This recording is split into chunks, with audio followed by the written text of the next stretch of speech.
Ajudan Kapolri Listio pukul kepala wartawan. Sempat ancam, saya tempeleng satu-satu. Ajudan Jenderal Listio Sigit Prabowo, Ibda Endri Purwaseva pukul kepala Makna Zaezar. Wartawan foto dari kantor berita Antara Foto.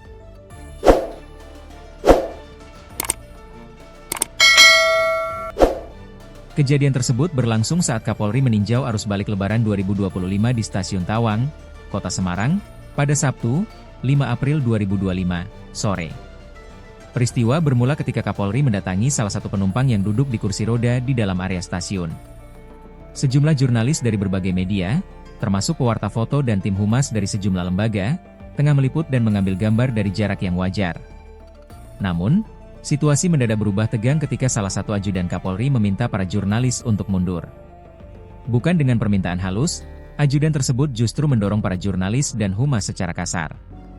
Merasa situasi tidak kondusif, seorang pewarta foto dari kantor berita Antara Foto, Makna Zaezar, memilih menjauh dan berpindah ke sekitar peron. Namun, ajudan yang sama justru mengejar Makna dan melakukan tindak kekerasan. Ia memukul kepala Makna dengan tangan. Tak hanya berhenti di situ, ajudan tersebut bahkan mengancam jurnalis lain yang berada di lokasi.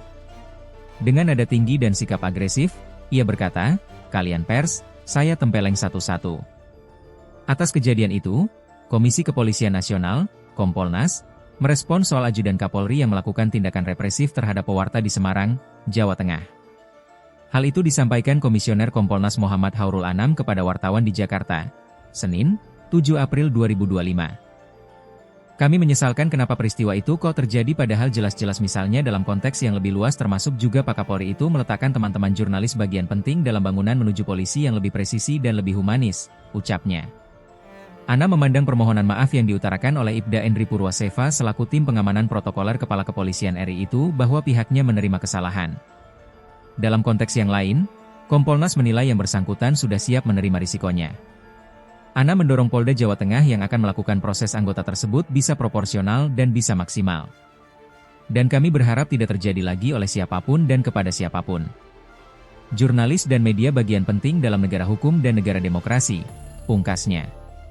Karopenmas Difumas Polri Brigjen Trunoyudo Wisnu Andiko menyatakan sangat menyesalkan dugaan tindakan represif yang dilakukan ajudan Kapolri terhadap jurnalis. Memang situasi di lapangan cukup ramai, namun seharusnya ada SOP yang mestinya bisa dijalankan tanpa tindakan secara fisik maupun verbal, katanya dalam keterangan Senin, 7 April 2025.